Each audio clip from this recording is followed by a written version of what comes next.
Hello, today we're going to learn about protractors. A protractor is used to measure the number of degrees in an angle. Right here in this picture, this is what a protractor looks like. In the past, you have been learning about acute, obtuse, and right angles. You were given a degree measurement and you had to classify that angle by the degrees given to you. Somebody already used a protractor to measure those angles and find the degrees. Today, you are going to learn how to use a protractor to measure each of the given angles. Now, some of you might have a protractor at home and that's wonderful. If you do not, we are going to use the visuals here in this video to help us with today's activities.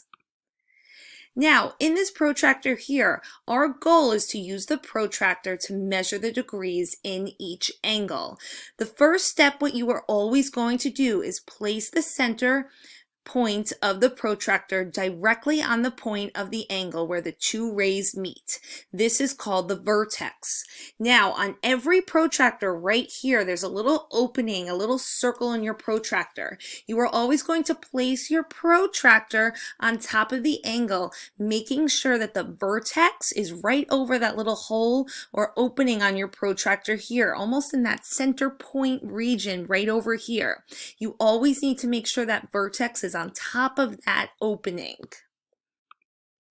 Then, step 2, be sure the edge of the protractor where the numbers begin is lined up with the bottom ray of the angle and the ray is on the 0-degree mark. That means after you place the vertex right over here, you need to make sure that one of your rays is completely straight, forming a straight edge. And notice this ray is intersecting right at that 0 point on my scale on my protractor. Now your ray can go in this direction or it can go in this direction because you're going to find that there is a 0 on this end of the protractor and on this end of the protractor. Either direction is fine as long as your ray is extending, hitting 0 on your protractor. Notice this ray is forming a straight edge on my protractor. You need to make sure that your ray is completely on this straight edge on the protractor before finding your degree measurement.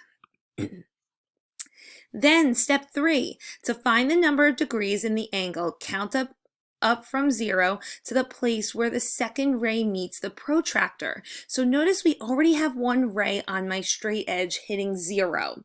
The other ray is going to be hitting somewhere else on my protractor. And your goal is to determine where on my protractor is that ray going. And you're going to find that this ray here is going to go right through 40 degrees and 140 degrees. Now I notice here it says the angle measures 40 degrees. That's because this angle is clearly an acute angle. It is clearly less than 90 degrees. So if I chose the measurement 140 degrees, that's not going to prove that my angle is an acute angle. Therefore, you need to select 40 degrees as your answer. 40 degrees proves that this is a right angle because 40 degrees is less than 90 degrees, which is the definition of an acute angle. Now, as a reminder, this is my protractor here. There is something called your inner and your outer scale that you're going to use to help you identify the angle measurements using the protractor. Right here, we start at 0 always. Now notice from 0 and I'm going up, counting by tens, 10, 20, 30, 40, and so on. I hit 90 degrees here and I continue. This is called my inner scale here. And then I'm going to see that there's another set of numbers on the outside. This here is called my outer scale, but notice it's going in the opposite direction. So now here, 0 starts here on my outer scale. Now my outer scale here is also counting by tens, but notice it's counting by tens here, hits 90, and then continues all the way to 180. Your inner and your outer scale both start at 0 degrees and end at 180 degrees, going around my protractor counting by tens. Depending if your angle is acute or obtuse is going to depend if you select your inner or outer scale angle measurement as your answer. Now, in this problem here, we have a protractor. We have angle PQR, or I can classify this as angle RQP. Now, it says the protractor's arrow and penhole is placed on the angle's vertex. That's right here. The 0-degree line is placed over one side of the angle. So notice this ray again is hitting 0. That means we're on the right track to measuring my angle.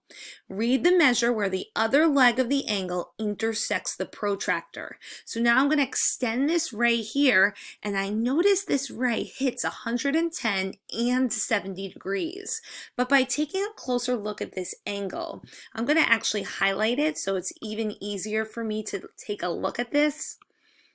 This angle here is clearly an acute angle, which means an acute angle is 90 degrees or less. Therefore, I'm going to select 70 degrees as my answer.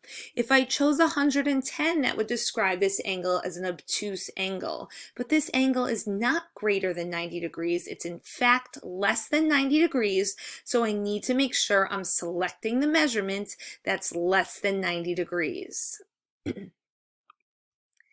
In this next example here, I'm first going to take a look at this angle. Do I think it's acute? Do I think it's obtuse? Do I think it's right? I'm going to actually highlight this angle here just so I can get a better look at it, and feel free to do this at any time on your paper as well, just to take a little bit better look. And by looking here, I see 90 degrees is here, so this is definitely greater than 90 degrees, so it's an obtuse angle. And I'm actually going to write obtuse just as a reminder to myself that whatever measurement I select, it needs to be greater than 90 degrees. So now I'm going to take a look. I notice that my vertex is right in the middle of my protractor at this starting point here. I see that one ray is extended, hitting 0, and that's perfect. Now I notice I can hit in either direction, but it needs to make sure one of those rays is hitting 0. Then I'm going to look in my other direction. I see here that it's either hitting, my ray is hitting 70 degrees and 110 degrees. I'm going to actually circle this here just so I know that these are the two numbers I'm looking at. But now I'm going back to what I said before.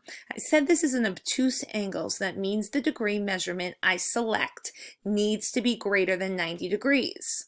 So if I have two options, 70 degrees or 110, I'm definitely going to select 110 because that's greater than 90 degrees. But now 110 degrees, I can spell out degrees, or I can also use a little tiny circle like this that also represents degrees as well. So you can choose to spell out the word degrees, or you can use this to represent degrees as well, which we use for our unit of measurement. When we're measuring angles, we use degrees. Now for my next angle here, I'm going to highlight this one again just to help me recognize exactly what's going on in the protractor. Now just looking here, I notice this angle is going right through 90 degrees. I notice that my vertex right here started again right in the center of my protractor. One ray is extending to 0, forming my straight edge on my protractor. The other ray is going, I'm extending my ray through my protractor, and it hits exactly 90 degrees. So when it hits exactly 90 degrees, I know that's a right angle. And something special about a right angle is always 90 degrees. And by looking here, notice this is the only spot on my protractor that it's hitting only one number. It's only 90 degrees. No matter if I look at my inner or my outer scale, it's still 90 degrees. Now here I can also even put a box here representing a 90-degree angle as well. Now for this next one, I'm going to take a look at my angle. In fact, I'm going to highlight my angle again just to make it a little bit clearer for myself when I'm taking a look at this. Now, looking here, first thing that I notice is this is a small angle. It's definitely less than 90 degrees, so I'm just going to record on the side that this is an acute angle. Now, this acute angle here, That means whatever degrees I select needs to be less than 90 degrees. So I'm going to take a look at my angle. I notice again my vertex is starting right in the center of my protractor. That's a win. The next ray is extending, hitting 0, forming a straight edge. That means my other ray that's used to form this angle, I'm going to look at the direction that's going in. And I notice my ray is extended through the protractor, and it's right in between 20 and 30, or 150 and 160. So I notice here halfway between 20 and 30 would be 25 degrees. Halfway between 150 and 160 is 155 degrees. So here I would actually take a look at my outer scale, because that's where I see 25 degrees. Now I'm selecting 25 degrees as my angle measurement because this is an acute angle. So I need to select the degree measurement that is going to prove that this is acute angle and less than 90 degrees. Therefore, the angle measurement of this angle I have here is 25 degrees. Now, when you are completing today's activities and at any time when you're using a protractor, the first thing you always do is determine, do I have an obtuse angle? Do I have a right angle? Do I have an acute angle? Then place your protractor on top of the angle, making sure the vertex here is always on that center point.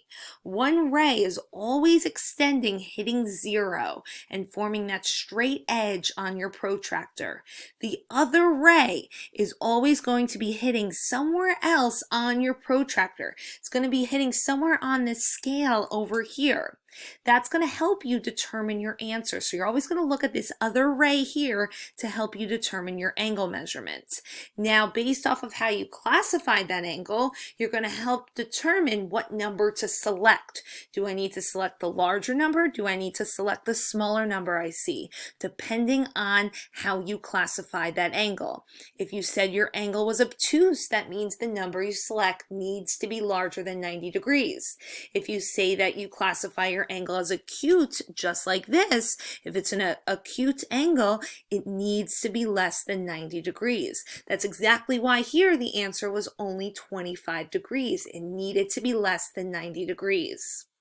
Now, using a protractor is very, very important to help you determine the angle measurements, the degrees of all angles.